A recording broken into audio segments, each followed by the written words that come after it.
SmackDown Live with Dan G. Was that a killer intro? Probably not.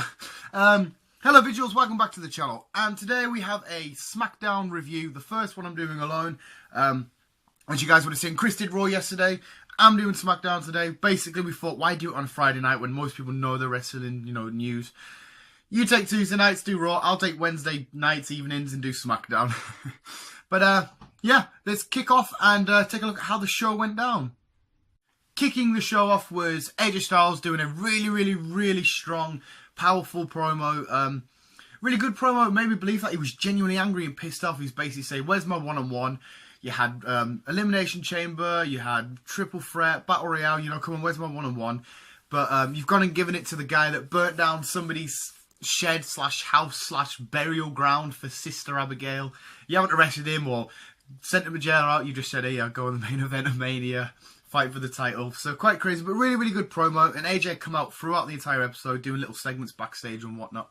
And obviously, from last week, we had a tag, and Becky Lynch and Natalya are on the same team, but Natalya, kicked off, betrayed her. So they had a matchup, decent enough matchup. It was okay action. Becky Lynch winning with the disarmer, so that was pretty cool. Keep her strong. I still feel like she's maybe the best in-ring talent that SmackDown women's locker room have got in the minute. But she won with the disarmer. Carmella comes down, super kicks them both. Basically, I'm assuming she's just chucking her hat in the name for the whole Alexa Bliss matchup at Mania. And she's followed by Ellsworth wearing the exact same outfit as her, but I'm pretty sure it's a girl's outfit, so I have no idea what he's doing. But yeah, she's sort of just getting in the feud for the whole WrestleMania build-up. A matchup that makes no sense to me, and I don't really care about it. It's just bizarre and odd. Dolph Ziggler versus Mojo Rawley. It's amazing and awesome that Dolph Ziggler's reinvented his character as a heel and that now. But why can't they put him in really good, strong feuds? Even stick him up against Cena, man. That would be pretty awesome. But yeah, he's up against Mojo Rawley. I liked him in NXT. Like Apollo Crews. I love them in NXT. They were good. They're entertaining to watch. Mojo Rawley's okay in the ring. But this was just weird. It was just Dolph Ziggler going in and out the ring. It's like, oh, if that was in the Andre the Giant Memorial Battle Royale, it'd be out. And it's like, right, we know this. And it just did that for too long. The Dolph Ziggler is at the count of 7. He's about to get in the ring. And he's like, nah, sack it. And just walks off. It just felt like time killer. It felt like they had nothing to do. So they just stick that in there and waste everybody's time. So cheers, SmackDown Live. Then we've got some American Alpha versus the Usos, heel Usos. I see that they're happy to turn, Samoans heel, just not one certain Samoan, Roman. Bellend. I don't even mind Roman Reigns that much. Yeah. Usos got the win. Obviously, not so much controversy, actually. It was all actually quite clean. I still get confused. Jay was on Jason's shoulders and Jimmy super kicked him. He fell down. He got on top of Jason and then pinned him. It was a really good way to get the foot in and pin. It was a nice way of doing it. The Usos as heels, fucking love it. Awesome, amazing. American Alpha. The tag team division on SmackDown's been a little bit rusty lately. But overall, I think it's been fucking awesome. It was great giving the American Alpha the tag titles. And I'm happy they're going into Mania as champions. And the Usos probably are the best team for them to match up against. American Alpha, ultimate faces. Usos, really good heels with the whole gangster get up and the I probably like it. Then we had Mickie James versus Alexa Bliss. The win went to Mickie James. I don't know. Again, I think it's just getting this whole because every woman's going to be involved. Every SmackDown woman, is going to be involved in Alexa Bliss's title match at Mania. I just don't know if it was a good idea to get a pinfall over Alexa Bliss before she goes in. It's a hard one as well because Mickie James a legend, Alexa Bliss a new up-and-comer. She's good.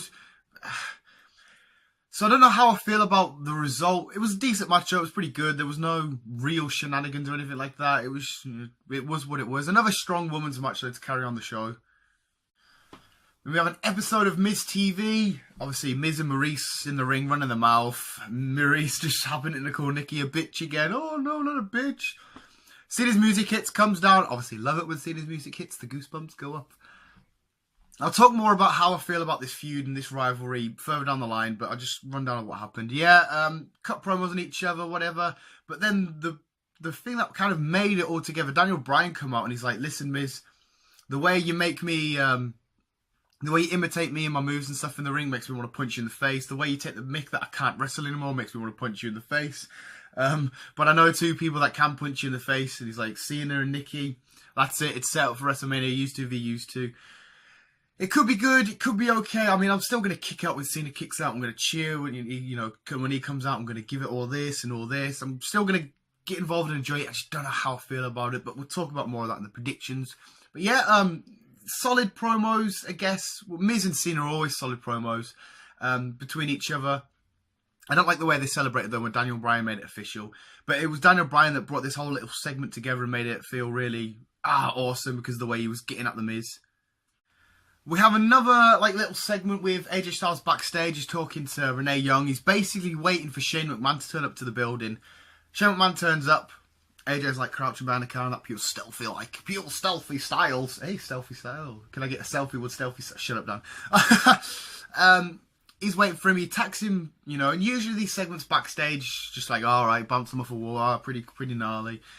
But he actually genuinely, AJ Styles, the way he was doing it, he was selling it so good, he really wanted to hurt Shane, and thinking Shane looked really hurt. He got his head smashed through a car window. Regardless of setup or not, it's probably going to be a bit, but it did it really, really well, and then AJ goes backstage again to the locker room, and the Usos are giving it, you can't do that, that's the boss, blah, blah, blah.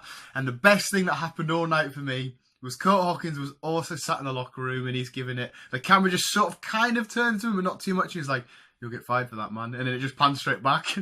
I was like, all right, cheers, Kurt Hawkins. Cheers for that little info, pal. You prick, no one wanted to hear from you. Not against you, Kurt Hawkins. It's just, what are you doing? But it was just really funny because the Usos are probably, no, you can't do that. And AJ's like, no. And then he's just like, oh, you'll get fired.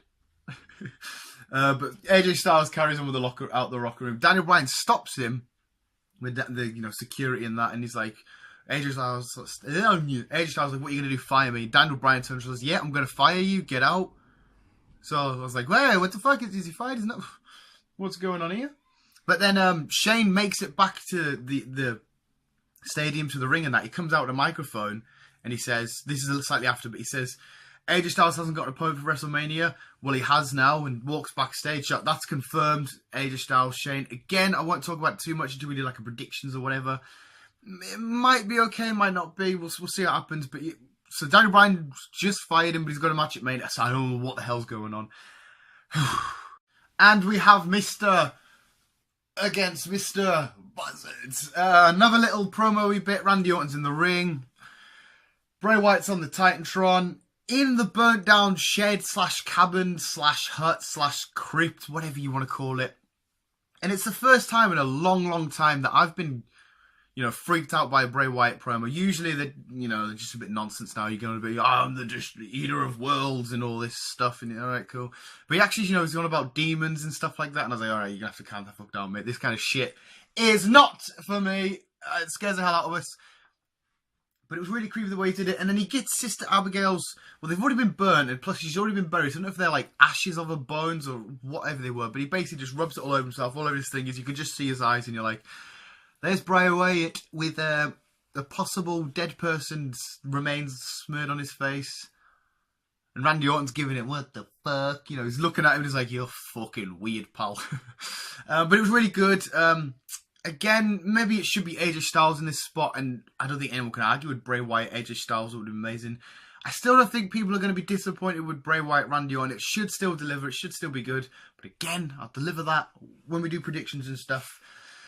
But that was SmackDown this week. Yeah, that was SmackDown. Solid matches all around, apart from the Ziggler match, which was just, again, felt like time filler.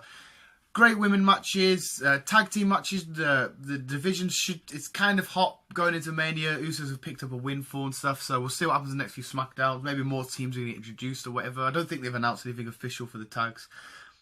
Cena and The Miz.